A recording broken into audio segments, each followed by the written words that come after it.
हर वो मुसलमान लड़की जिसको पॉलीगेमी का शिकार नहीं बनना है, जिसको हलाला का शिकार नहीं बनना है, जिसको 50 बच्चे नहीं पैदा करने हैं, जिसको अपने सेल्फ रिस्पेक्ट से मोहब्बत होगी, जिसको अपनी सेल्फ आइडेंटिफिकेशन से मोहब्बत होगी, वो यूनिफॉर्म सिविल कोड के फेवर में बात करेगी। आप चाइना के साथ रिश्तेदारी है आपकी, टर्की आपके भाई हैं, तुर्किश, यूक्रेन आपका रिश्तेदार है, लेकिन सब में एक चीज जो है वो कॉमन है, करप्शन।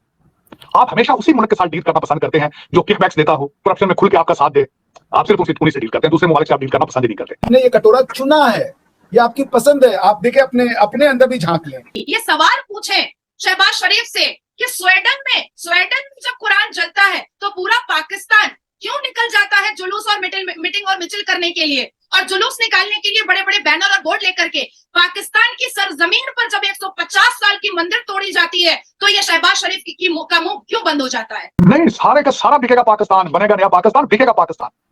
ये सारे का सारा बेचेंगे भाई, जो लेना चाहे ले लेना। लूट सेल लगी है भाई, एक सुबह 2 फ्री दे देंगे। किसी अरबी को ये कीड़ा नहीं काटता कि इसके भगवान की बुराई करें या इसको कन्वर्ट करा दें। तो औरत मैली को चलिए, मुझे क्या इसके चाहिए, ये तो मेरे पैरों की जूती है। यही सिखा रहे हो आप? मैं नाज़िया इलाही खान, मैंने आपके पाकिस्तान के यूट्यूबर के ऊपर केस किया है। मैंने 1000 बार ये बात कही है कि मैं अल्लाह की मानने वाली हूँ, मैं मुल्ला की मानने वाली नहीं हूँ। जय हिंद दोस्तों, वैसे ही पाकिस्तान को आतंकवाद का गढ़ कहा जाता है और अब यूके ने भी यह कह दिया है कि यूको को इस्लाम से खतरा है, जिसके बाद पाकिस्तानी चिढ़ गए हैं। वैसे भी आज बहुत से देशों ने पाकिस्तान को अपने यहाँ आने से बैन कर दिया है, जिससे पाकिस्तानी आए दिन किसी न किसी प्रकार से दूसरे देशों में गलत तरीके से जाने का प्रयास करते रहते हैं। क्योंकि आज पाकिस्तान में लोगों की हालत इतनी खराब है कि वह अपनी जरूरत की चीजों को भी नहीं खरीद पा रहे हैं। आज पाकिस्तान की यह हालत उसकी गलत सोच की वजह से हुई है। क्योंकि यदि किसी पाकिस्तान से यह पूछा जाता है कि आपके लिए देश पहले है या इस्लाम, तो शायद ही कोई ऐसा मिले जो कहे कि पहले देश है। इसी को लेकर एक पाक यूट्यूबर इंडिया के अभिषेक मिश्रा से बातें कर रही हैं, जिसमें कह रहे हैं कि पूरा देश इस्लाम को इतना बदनाम क्यों कर रहा है। इस पर अभिषेक मिश्रा सर ने जवाब देते हुए उनकी बोलती बंद कर दी है और पाकिस्तानी इस्लाम को पूरी तरह से धोकर रख दिया है। यूके से एक स्टेटमेंट आई है, जैसे मैंने प्रोग्राम के आगाज में जिक्र किया कि उन्होंने इस्लाम को दोबारा से टेररिज्म के साथ जोड़ा है और कहा है कि ये यूके के लिए बहुत बड़ा थ्रेट है। पहले यही महिला थी होम सेक्रेटरी, इन्होंने ग्रूमिंग गैंग के बारे में भी पाकिस्तान को लताड़ा था, अब इस्लाम को लताड़ रही है। इसके साथ साथ उन्होंने रशिया एंड चाइना को भी वॉर्न किया। फ्रांस का वाकया भी हमारे सामने है। तो आप क्या देख रहे हैं, इस्लामोफोबिया कम होने की बजाय दुनिया में बढ़ता ही चला जा रहा है। बहुत से देश ऐसे हैं जिन्होंने मुसलमानों को बैन कर रखा है, बहुत से देश ऐसे हैं जो स्पेशली मुसलमान जो पाकिस्तान से उनको बैन कर रहे हैं। एंड यूके में भी ये कैंपेन चल रही है मुसलमानों के खिलाफ। हमेशा आज के जमाने में मुसलमानों को ही क्यों टारगेट किया जा रहा है, वो उनकी नेशनैलिटी कोई सी भी हो। देखिए, इस्लाम और मुसलमानों को अलग थोड़ा करना पड़ेगा। देखिए, सऊदिया या अरेबिया जो है वो सारी दुनिया से उसका पीस हो रखा है। ये अब ये भी तरक्की की ओर जा रहे हैं। यूएई देखिए कितनी एक तरक्की शुदा एक मुल्क है। मगर दिक्कत ये कि जो ऐसे मुसलमान बाहर जा रहे हैं जो लोकल ट्रेडिशन, कल्चर, हेरिटेज और लॉज का सम्मान नहीं करते, वो फिर एक प्रॉब्लम क्रिएट कर देते हैं। और वो जब उनपे लॉ की इन्फोर्समेंट होती है तो वो कहते हैं इस्लामोफोबिया। तो इस्लामोफोबिया का क्या, फंडामेंटल्स ऑफ इस्लाम तो ये है कि हर जगह इस्लाम आ जाए। तो क्या मैं जब तक मुस्लिम न बन जाऊं तो इस्लामोफोबिया कहा जाएगा? क्या मैं अपने धर्म की अगर पसंद करूं, मैं अपने धर्म पे रहूं, अपने धर्म का प्रचार करूं, तो क्या वो इस्लामोफोबिया हो जाएगा? क्या अपनी हेरिटेज, अपनी संस्कृति, अपनी भाषा का सम्मान करना इस्लामोफोबिया है? तो ये एक ऐसा प्रश्न है कि भाई, जैसे मैं तो मुसलमानों से प्रेम करता हूँ, मुझे तो कोई आपत्ति नहीं होती। जो एक अच्छे पढ़े लिखे प्रोग्रेसिव मुसलमान है, मुझे अच्छे लगते हैं, उसमें कोई दिक्कत नहीं। लेकिन चले, आप वो कहते हैं, अलीम खान साहब ने व्हाट्सएप मैसेज सेव किए, मैं अपने जो खान साहब को भेजे थे उस्मान बुज़दार की करप्शन के हवाले से, और खान साहब ने उस पर तवज्जो नहीं दी। ये कौन सा इस्लाम है भाई? ये कौन सा अमर बिल मारूफ है? ये कौन सा या नअब्दु व इय्याका नस्तईन है?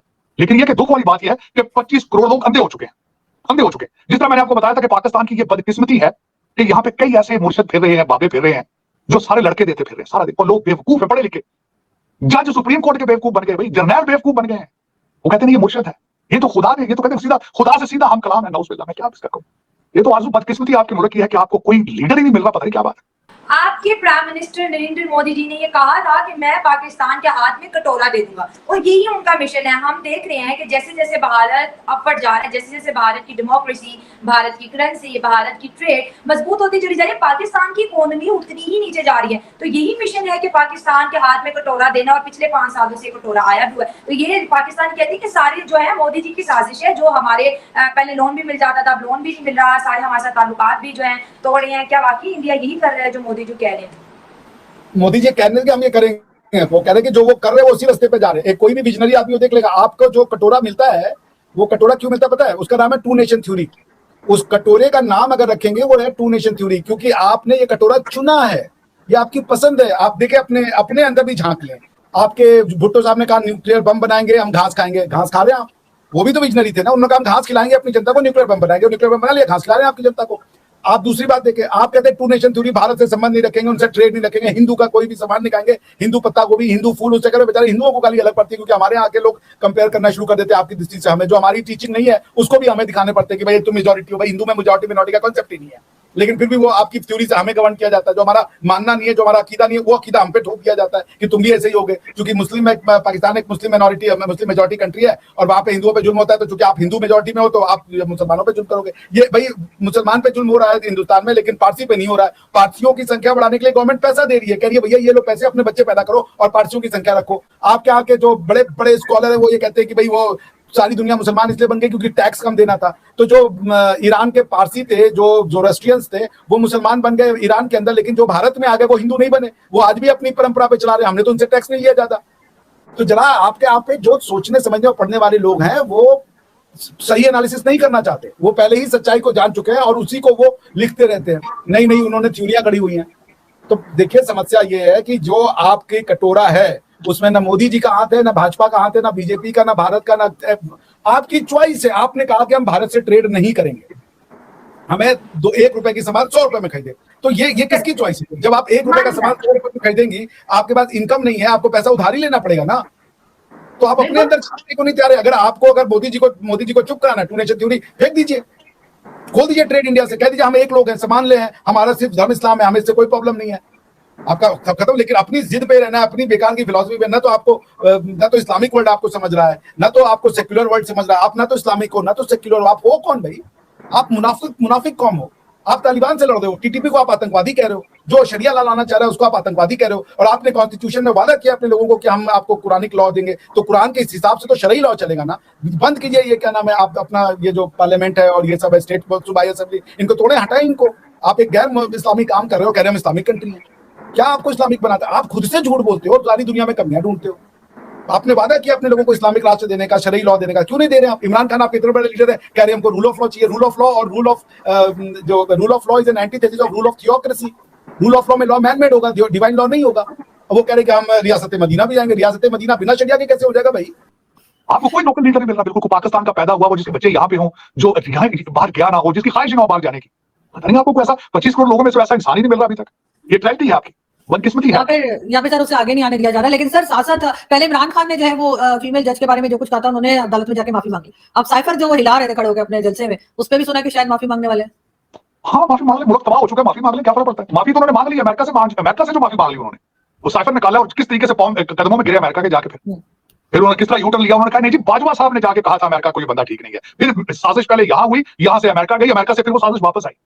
लेकिन लोग देखें, वो जो कहता है वो लोग मानते हैं। बात तो ये है, वो दिन को खड़ा होकर रात कहते, लोग कहते रात है, उसके गेट को जाके चूमते फिर रहे, कहते हैं मुर्शिदा जिंदा पी रही, मनो सलवा अंदर उतर रहा है। कितनी बेवकूफ कौम है यार, मैं हैरान। 21वीं सदी में भारत तो ये भी कहता है कि हम पहले किसी पे हमला नहीं करते। अभी राजनाथ सिंह ने जो है ये स्टेटमेंट पास किया कि 2024 तक हम कश्मीर वापस ले लेंगे, तो हमले से ही लेगा ना, पाकिस्तान तो कश्मीर देने से रहा। तो इस दफा तो आप अपने रूल्स के खुद ही खिलाफ जा रहे हैं। हमने खुद जंग की बात मान लिया आपने हफ्ते से लेगा, मान लीजिए कश्मीर के लोग, जैसे सिक्किम हमारे पास है, कोई हमला किया हमने? सिक्किम ने कहा भारत के साथ जुड़ना चाहते हैं, वो आगे, हमने ले लिया। पाकिस्तान तो कश्मीर को शारक कहता है, वो बिना हमले के कैसे दे देगा? पाकिस्तान कश्मीर को शारक कहता है, कश्मीर पाकिस्तान को शारक कहता है क्या? देयर इज अ डिफरेंस ना। मैं कह रहा हूं कि मेरी गर्लफ्रेंड सीमा है और सीमा कह रही है मेरा गर्लफ्रेंड अतुल है, तो भैया मेरा क्या लेना देना हुआ भाई? जबरदस्ती का ले पड़ रहा हूं मैं कह दूं कि भाई तू मेरी जिंदगी हो, तू मेरी जान हो, और सामने वाले को मैं पसंद ही नहीं हूं, इससे क्या हो गया भाई? आप कह रहे हो कश्मीर मेरी शारक है, कश्मीर नहीं कह रहा कि आप उसकी शारक हो, कश्मीर कह रहा है कि आप रग हो। रग का मतलब टूटा हुआ कपड़ा, बेकार कचरा कपड़ा। भाई आपकी दिक्कत यह है कि सिर्फ बोलते हो, आप सुनते नहीं हो दुनिया की। आप दुनिया में अपनी बात बोल के सोचते हो यही सच है, इसके अलावा कुछ है ही नहीं। इससे आपकी एनालिटिकल नॉलेज, विजडम, ये सब खत्म हो चुका है। आप एक समाज ऐसा बन चुके हो जिसमें नफरत भरी हुई है दुनिया भर के लिए। किसी के लिए आप अच्छा नहीं बोलते, सिवाय आपके उस लोगों के लिए जो आपको आपके मतलब की बात बोले, आपको आपके हिसाब से रहने दे।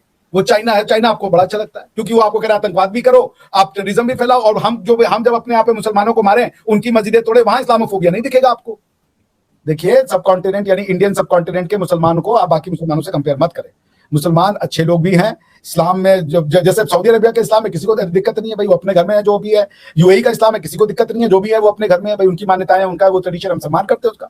आपने इस्लाम को बदनाम कर दिया क्योंकि आप अपनी हिस्ट्री भूल रहे हो। आपने इस्लाम के नाम पे, मैंने कहा ना, कल्चर में घुस गए, रेसिज्म करने लगे। तो हिंदू निक्के निक्के होते हैं, अरे भाई मतलब कि अगर निक्के और काला जो होगा वो मुसलमान नहीं होगा, ये क्या फिलॉसफी है? अपनी बच्चियों को कह रहे हो कि मैली कुचैली औरतें हैं, इनके पीछे कहां पड़ा है? क्या सम्मान करेगा वो आदमी आपका जो आपके उसमें होगा? वो अगर मौलाना साहब से वो हो जाए, वो कहेगा ये तो औरत मैली कुचैली है, मुझे क्या इसके चाहिए, ये तो मेरे पैरों की जूती है। यही सिखा रहे हो आप? कोई नहीं बोल रहा है। आप कह रहे हो मोदी में कमी है, आप कह रहे हो यहूदन है। अरे भाई खुदा का खौफ करें, हम तो इस्लाम का बहुत सम्मान करते हैं। हम तो कह रहे हैं यूएई में जाके देखिए, वो इस्लामिक, वो है इस्लामिक कंट्री, उनका हाइट्स ऑफ है, वो कभी नहीं डिस्क्रिमिनेट करते हैं, वो प्यार करते हैं, अच्छे लोग हैं। वो शेख अलबिन जायद अच्छे इंसान हैं और वो इस्लाम है, मुझे उनके इस्लाम पे गर्व है भाई। वो हमसे नहीं कह रहे मोदी जी से कि मोदी जी आ गए हो यार, तुम यार चेंज करो यार, क्या तुम उड़ने वाले भगवान को मांग रहे हो? वो गले लगा रहे और आप जो है कि पूछ रहे हो तुम्हारा भगवान उड़ रहा है, तुम्हारे भगवान में गंदगी है, ये आपके अभी तक माइंडसेट है। कोई मौलाना साहब बैठेंगे 5 मिनट का खुतबा करेंगे, 20 मिनट दूसरे कम्युनिटी को गाली दे देंगे। वो गलत तो करते वो हैं ऐसे नहीं करते। हमको बात कर रहे हैं ना, क्योंकि खुदा ने तो ये नहीं कहा। वो बार बार जब वो कर रहे होते हैं तो वो अल्लाह मियां की उस हिदायत का अपमान कर रहे होते हैं। जब अल्लाह ने कहा मत बोलो बुरा किसी के, झूठे खुदा को भी बुरा मत बोलो। आप मान रहे हो इस्लाम की बातें? आप इस्लाम से खुद को ना जोड़े। इस्लाम अरेबिया है, सेंट्रल एशिया, और अच्छे लोग हैं, ये भले लोग हैं। आप अपनी जड़ों से कटे हुए, कंफ्यूज हो, मुनाफिक लोग हो आप, इसीलिए अल्लाह ने आपके ऊपर अजाब किया है।